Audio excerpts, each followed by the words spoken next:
Hey, Hey, Richard. Hey, what's up, ladies? Nothing what's much. going Nothing on? much. How you doing? Good, Pretty good. good. Pretty good. Good to see you. I love dual beautiness. Appreciate Beauty, that. beauty and harmony. There we go. There we Appreciate it. go. Appreciate that. Uh-huh. Yeah, Okay, we're cool. excited to be here. Yeah. Listen, it's always good to see you guys. Likewise. Um, just so you all know, these ladies were in college and they reached out to me and said, "Hey, we want to do your website." And I didn't know them from Adam, and I said, well, let me think about it. And so they sent me some stuff, and then it was like, well, listen, why not? Let's give these college students, if you will, a chance. And they delivered big time. And how many years has it been? Six, I think. Six now? 6 years. And since then, they have done websites. They're brilliant. They're artists. They're poets. They're filmmakers.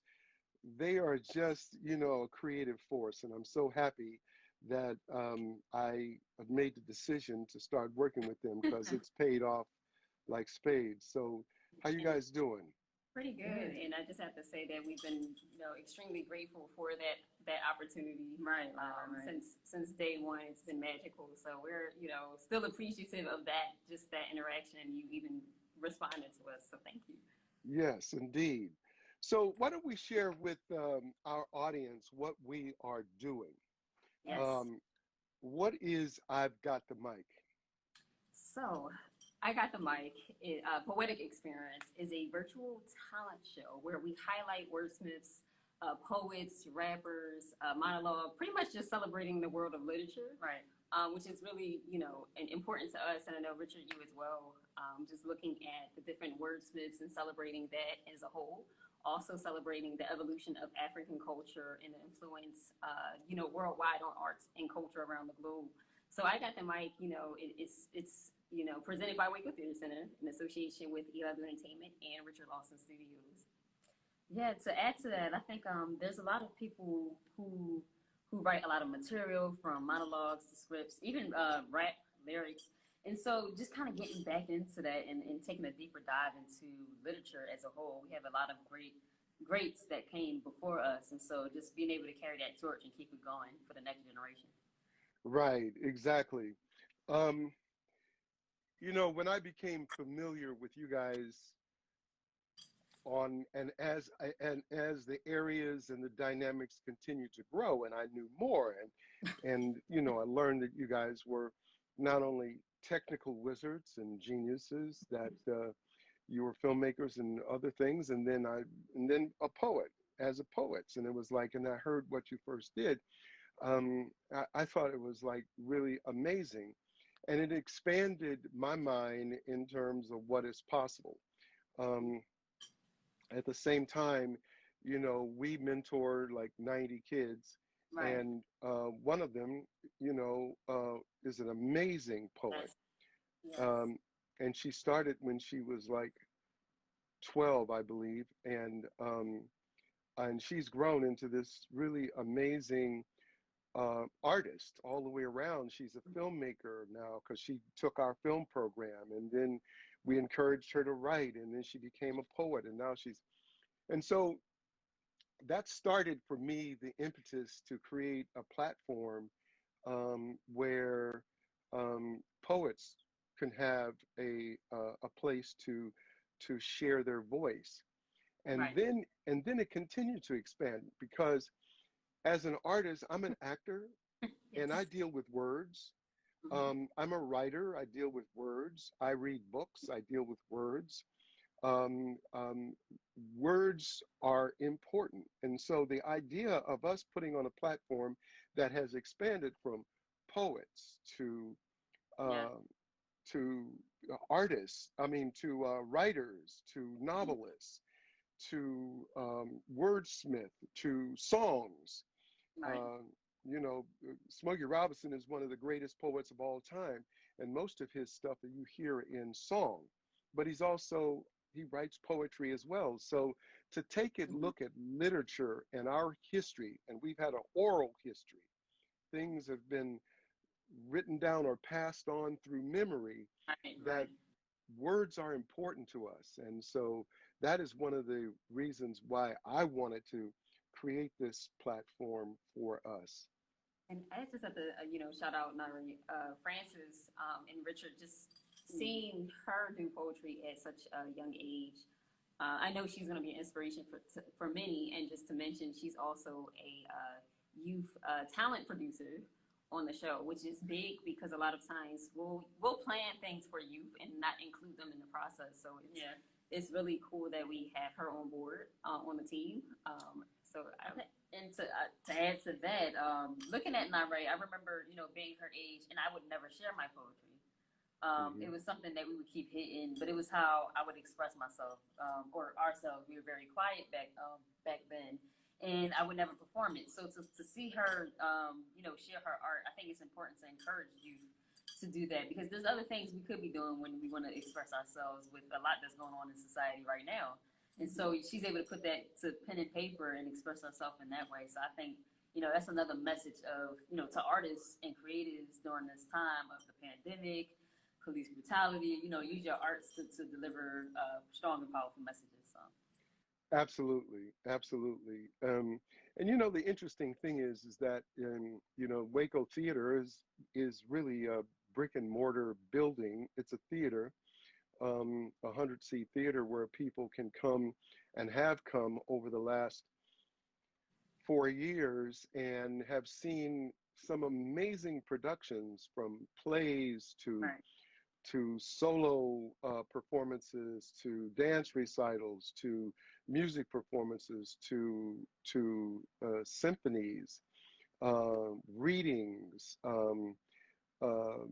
talent shows, comedy. I mean, it has been a full 360-degree performance space. Right. And now that we can't actually function on the stage anymore, especially in terms of having an audience, that we've had to reimagine our performance platform. And the virtual world is very real, and it has become the new stage for all of us. And so this has sort of been, fortuitous in the sense that now we can take that stage performance and create this new stage, and and find a way to really make that effective. Now that's been a challenge for us, hasn't it been? Yes. I do have to say it's a blessing in the storm, because I know when pandemic first happened, for the arts community, and that's from filmmaking to everything, it was almost like, what are we going to do, and how do you pivot? And WACO, I think, has done a beautiful job in pivoting. And the great part about what you were saying is that the stage is larger now. So that, I would say, that's one thing that came out of this, is that we can reach more people. And for those who don't know, WACO stands for Where Arts Can Occur. So I think, Richard, we can say that mission of creating art where it can occur is that we did that through the pandemic. But for I Got the Mic to be a virtual show, it's worldwide now. It is worldwide. It's worldwide. We have talent so far from all over, from the UK, from Ghana, Brazil, London. So like all over, and just being able to provide a platform where anyone can pretty much partake, it feels amazing. But I think it's something to say about the team in Philly and Los Angeles, is that we found a way to put together a virtual show, and I don't think people realize that we're pretty much doing production from coast to coast. Yeah. So altogether, I think that's the most interesting part of it all, that people don't get to see. Sending footage back and forth and the editing process. When you're shooting a virtual show that takes place, and to have team members in different parts of the country. We should film that. We should film that and make that and really create, a kind of documentary, if you will, to document what this process is, because it's pretty interesting. I mean, we're not BET, and we're not, companies, we're not networks. We are our own creation, and we are, very inventive in terms of the way that we do things and the way that we put this whole thing together. I mean, it is a production. Right. And small teams because of COVID. So that's right. the other thing. It's like the teams are smaller. Right. So. I think that after we aired episode 1, we couldn't really see what we're doing because we're like moving like this. And when it came out, we all were like, wow, we did this thing. And we made it work from coast to coast. It takes a lot to do that. Right. Exactly. And, you know, the beauty of it is the fact that we may be small in numbers, but we are not small in imagination, nor dreams, nor our vision. Right. No, we're not. You know, it is, we think, you know, we don't let money or the situation or circumstances squash our vision and our dream. We find a way to make it work. Right. And you know, we are the Davids of the world against the Goliaths, and I think we're doing a great job. Right. I think that's important just in dreams in general. And I think we learned that later on, but in the beginning, it felt like, oh, we can't do this because of this. And now it's like endless dreaming. We'll throw something out. And the cool thing about working with you, Richard, is that you're always on the same page. Yeah. So now when we say something like crazy, I'm like, Richard's so going to be down for this. Hey, I'm that person that starts with, now this is true. This is actually the truth. I started, I don't know how many years ago, it was around 2000, the year 2000, I guess. I started, somebody came to me with a book of poetry, and they wanted to, like, you know, present it. And so they were asking me ideas, and it was going to be 2 people reading poetry. And by the time I got into it and we finished, it was a 50-person musical. Oh. It turned into 50 people, and it was a musical, and we did it in Glendale, at the Glendale Theater, a 500-seat house, where it was amazing. As a matter of fact, it was called From the Heart of Love, and right now, because it was really about the creation of man and how man, you know, developed starting from Africa and expanded out into the world that it is today. And it was really an amazing, amazing production. I may have to do that again. Yeah, it can't just be one thing. It has to morph to something.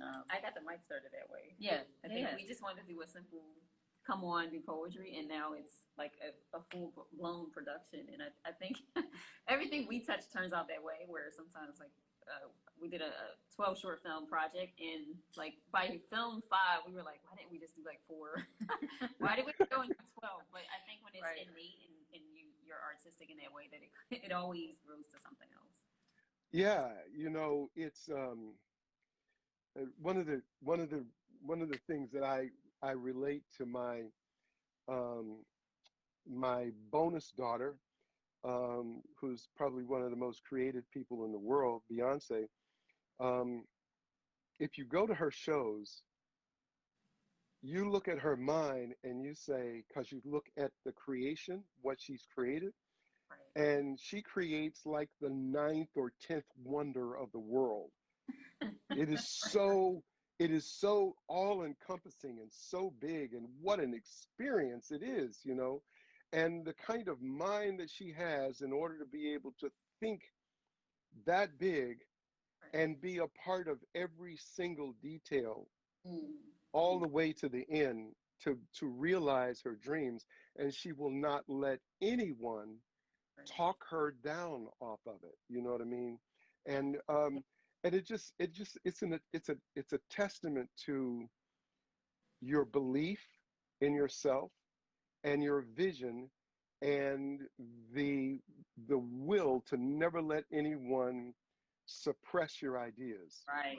I think that's an important message, because you got to be around the right people. Even with going to college for computer science and technology, people always told us to leave the arts alone, and it was like, you can't do both. You're not going to be as strong in one area if you're only, you know, as creatives, we find ourselves jumping around a lot. You know, you do do something one day, and next thing you know, you done started something new. Right. So I think, you know, thinking bigger and being a creative, just being around the right people, and being around WACO, where you say create where art can occur. Again, it's just this whole community of creatives that are supportive, and you guys are doing a lot of work, or we're doing a lot of work in the Los Angeles area. And I don't think people get to see that side of it, of how many lives you're actually touching. And even just looking at Naray, I think we always look at youth, but we always forget that the youth grow up and they become, Yeah. and they, you know, add to society. And it just takes that one person or a community to invest in that one child. And so, some of these stories you may not even hear until they're like 40 or 50. But I think we're instilling into them early, and they're going to be grateful to look back at this experience, even if they don't see it now. With, you know, Waco Theater Center, you know, you guys took a group of kids to Ghana. You can also touch on that because that's part of I Got the Mic. So yeah, I think there's a bigger mission and goal, and now that unfortunately we have this pandemic, but there's a blessing that's definitely coming out of this, like for sure. There's always, you know, there's always the blessing, you know. I think this period of time, unfortunately, so many people have died and a lot of people have lost their lives. But then as a result of it, a lot of people have gained a new perspective on life. Yeah, that's And I think the perspective that we have and what we are sharing with with young people in particular, because they are the future. And if we look at where this world is today, and we look at the challenge of making this world a better place, that it starts with our youth, and it starts with the example that we put in place for them to at least have a chance to follow. You know, yeah. my belief is do as I do, not do as I say, do as I do. Let me be the example by living a life that may encourage you or inspire you to find your own way and live it with similar principles. Mhm. You know what I mean? Because what else do we have? I know that I can't keep it unless I give it away. And so a good deal of my life is giving it away. And so, and I know that, you know, what that does for me as a human being and what it does for other people, especially those that are affected by it, and it enhances their life, then it makes me sleep easier. Yes, Yeah, for sure. and definitely leaving an impact. I think that part of allowing people to express themselves, or a lot of times you find yourself through the arts, and you know, just Waco being that vehicle to bring people in. And I guess one of your I guess widely known quotes is that dreams don't have expiration dates. Expiration dates. I'm sorry. But with that, just having a platform where even, you know, I Got the Mic is not just for kids. We've seen people of different ages submit, where, you know, we're looking at legendary poets and wordsmiths and writers, and then looking at the up and coming. And I think having that blend is, you know, reminding us. And sometimes we get, you know, you grow up and then you forget the dreams that you had, or you, oh, I'm too old, or oh, I got this problem and that problem. So just having, you know, an outlet regardless of age, background, you know, and anything else different about each of us. So yeah. So I also wanted to touch on, I guess, the Ghanaian talent that's been coming through, because I've seen some amazing fashion designs and just all around talent. So I know, Richard, we can also touch on taking some of the Andrews and Warriors to Africa. I will say, Yeah. just growing up in West Philadelphia, we never left the four corners of our block. And I remember we had an opportunity to go to St. Thomas Virgin Islands. And it was the first time I felt like I saw something other than what I was used to.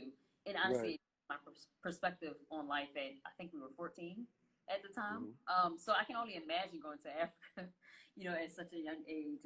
So can you talk a little bit about that and why it was important to, one, take them from LA to see something different, to get on a plane, to travel, to go outside the country. So Right. Right. Well, it was extremely important, and what an incredible trip that was.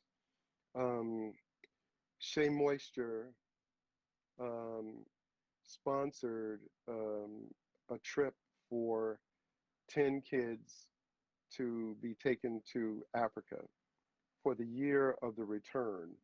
The year of the return was actually last year, which marked 400 years of enslavement, and where the where that began off the coast of West Africa. And Ghana was one of the places where people embarked from, where those Africans who were kidnapped and enslaved were embarked from the West Coast. So we took kids to Africa, and what Shea Moisture rented a like a 747, and every seat on that plane was first class. So these kids had a first class experience of riding in those big seats with plenty of room to Africa. And then they had a chance when in Africa to go to the slave dungeons, the Cape Coast Castle, they call it, and the dungeons, and experience what the, what the enslaved Africans had to deal with. And that was such a revelation for me, because through through 23andMe, I discovered that I am I'm 20% Ghanaian and 30% Nigerian. So 50% of me, as I stood in those dungeons to hear the stories of the unfathomable treatment, that I realized that I was standing on my own DNA. That's my people came from this, and survived the that ship ride across the ocean, and survived the treatment, and survived being enslaved and being in this country. And I recognized the resilience that we have as a people that cannot be beaten down. And these kids had that same experience. And so they went to the dungeon, and they went to a school, and dealt with other African kids. And we went to a village that is a remote village where we helped to plant trees. They had an experience that changed their lives forever, as that experience changed my life forever. And it has helped me to even solidify my own artistic journey. So much so that part of our agenda over the next few years is to really explore the evolution of African culture. And so here is part of the reason why I've Got the Mic, we're looking at every year we're going to explore some aspect of the evolution of African culture, including dance, music, fashion, culinary, business, and really try to bring the understanding of our African culture and our American reality, so that African Americans can get in touch with their DNA and the very things that we operate through on a day-to-day basis and may not be able to recognize.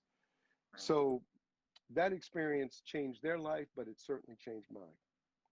And I know that was a powerful experience, and just being able to have, I Got the Mic platform where we can bring some of that in. Yeah. I know we talk a lot about, misconceptions that come out of Africa, where, everyone blending and generalizing the everything about it. So it's like we finally have a platform where we can look at the art and culture. We can see where there's specifically starting with a lens on Ghana, where we can look at the art and culture coming out of there, from traditional to contemporary, where it's going, where it's from. And that is not just slavery. Most people, when they think about the beginning, they start at slavery, but there was, we were there long before that. So Yeah, and if you look at Western civilization in terms of those ships, and some of those ships went to Brazil and to Jamaica and to Haiti and to Cuba and the United States.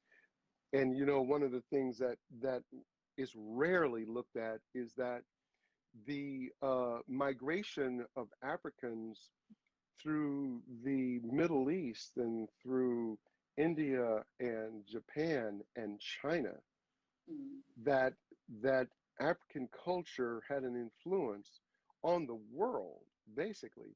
And so that let's go back to Brazil in terms of the Brazilian beats and the sounds is African influence, Yeah. the and Indian influence as well. But you come to Jamaica and the rhythms, and Haiti, the rhythms, Afro-Cuban, and then the in the South, Zydeco, and the music from the South and jazz, all of that emanated from Africa.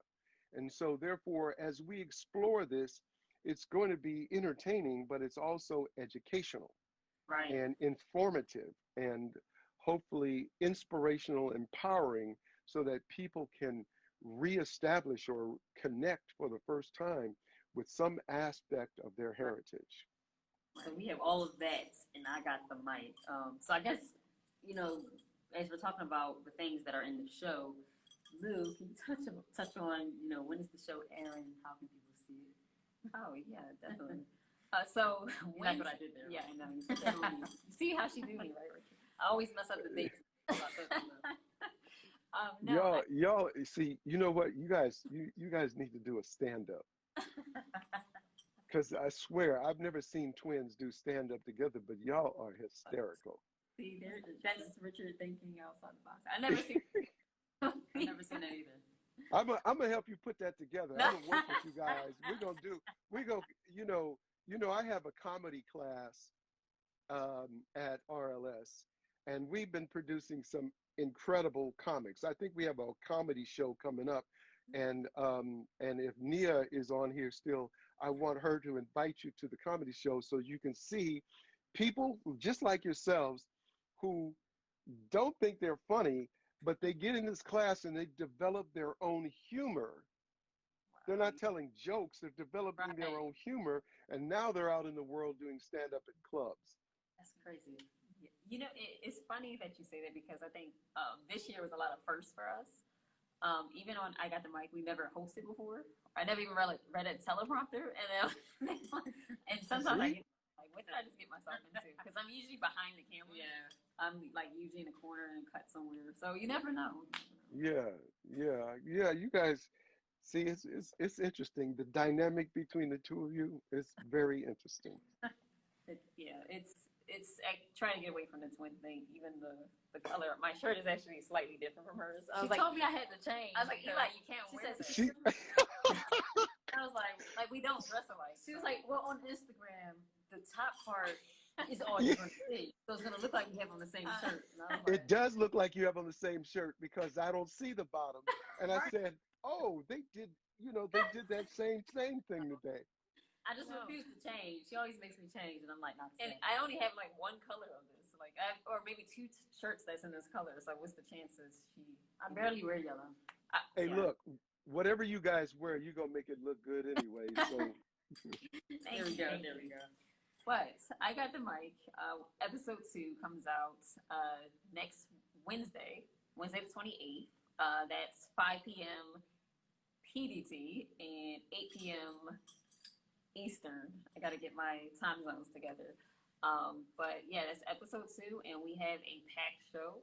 A lot of the submissions are amazing. It's really hard for our talent producer Stacey and Imate to level. Yeah, that's the hard part. yeah. Getting talent from all over the world. But yeah, I'm just excited for the platform. Excited for episode 2. And then also we have a youth episode in December. So we got a lot going on that people should definitely. I'm looking forward to the next one, but I'm really looking forward to the kids' youth show in terms of that's going to be exciting.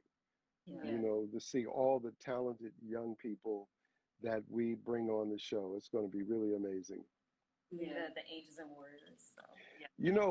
I was gonna do, it was, we were looking for, some person of note to do like a reading of something, and and I said, I might do a monologue, or I might do a reading from a book.